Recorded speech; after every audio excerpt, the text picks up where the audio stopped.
I want to take you on a journey. It's a journey like no other. A journey out there.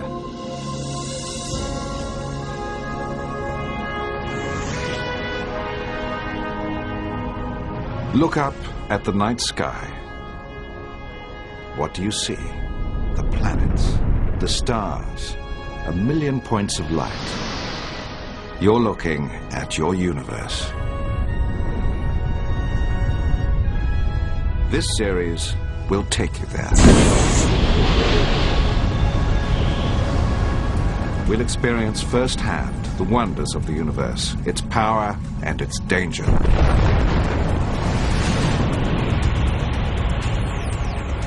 And to take a closer look, we'll even bring space down here to Earth.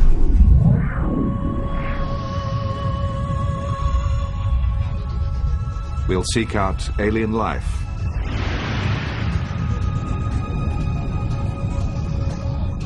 Witness the birth of new worlds. And we'll discover why what happens out there in space affects all of us here, on the one small planet we call our home. We'll take you from the beginning of time to the far future of humanity. This is the voyage of a lifetime. This is the voyage into space.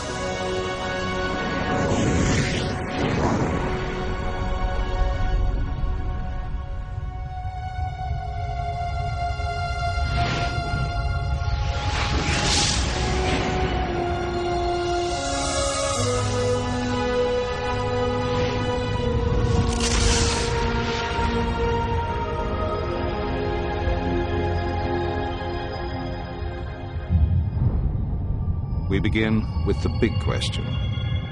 Where did we come from?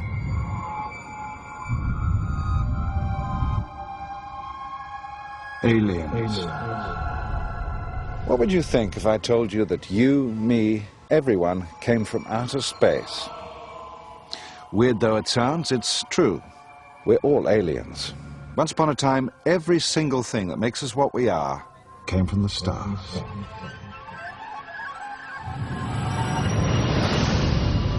We live in a small corner of the universe. This is our neighborhood, the solar system. At its center, the sun. And just 150 million kilometers away is our home, the Earth.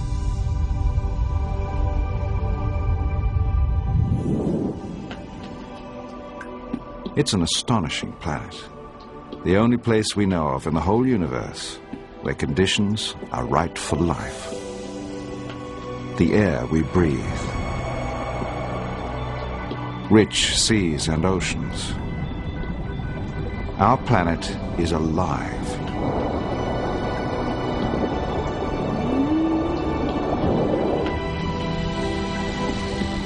And what's remarkable is, it shouldn't be.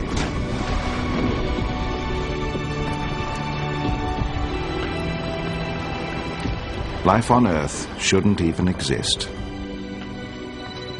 So where did it all come from? Me, you, the planet we live on, even our sun. It's a puzzle because at the beginning, none of it was here.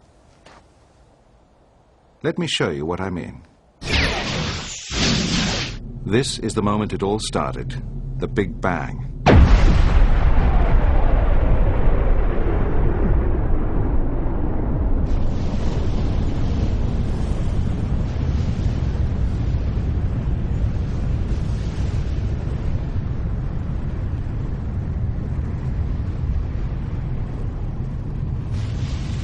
And that was it.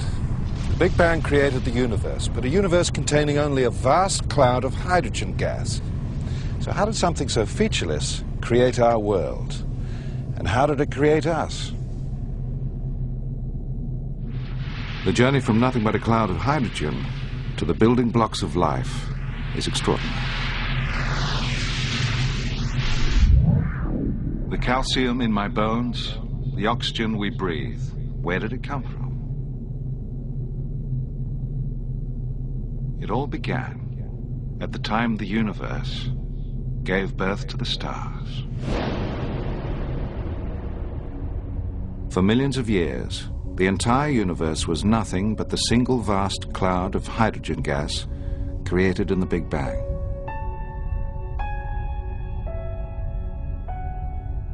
But within the cloud, something amazing was happening.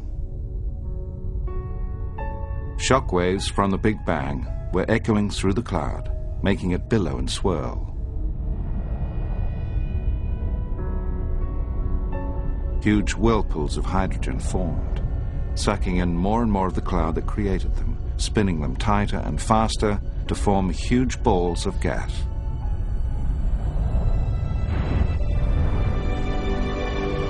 And as they span, these enormous spheres got hotter and hotter, until the moment came that changed the universe forever.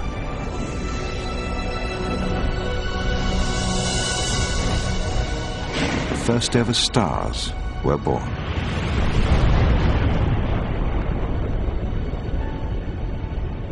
But these stars alone are not enough to explain why we're here. What turns stars into us?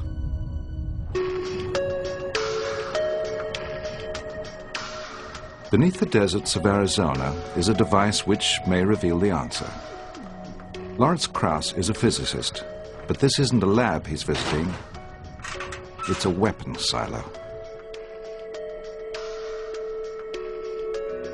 The closest we've been able to come to that incredible release of energy associated with the violent birth of a star is with a bomb, the hydrogen bomb or the super bomb.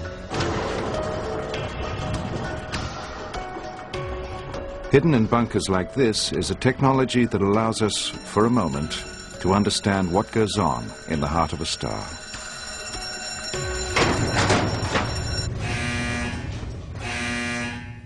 It's the most destructive weapon on our planet.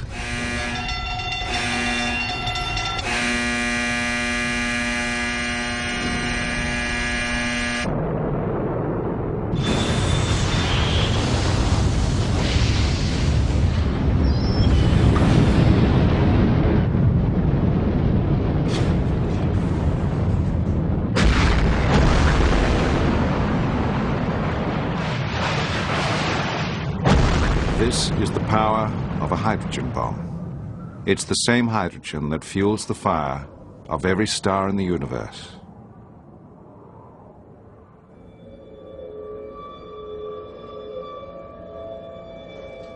I'm standing here on the gantry near the very top of a Titan intercontinental ballistic missile, a huge rocket designed to propel at its very top a small payload containing the most explosive device ever created by mankind. The amount of hydrogen gas in an H-bomb is tiny. It's barely enough to fill a party balloon, but the energy it can unleash is devastating.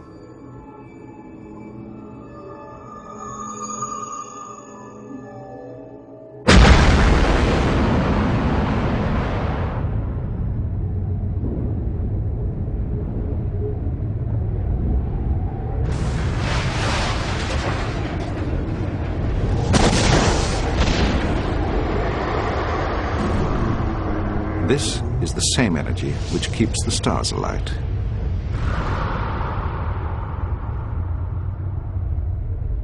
All this is from just a single balloonful of hydrogen.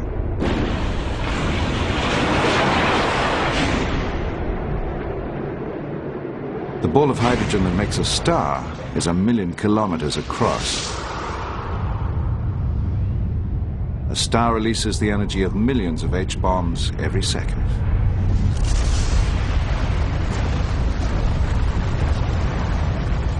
But far from being destructive, inside the nuclear furnace of every star, there is an extraordinary process of creation.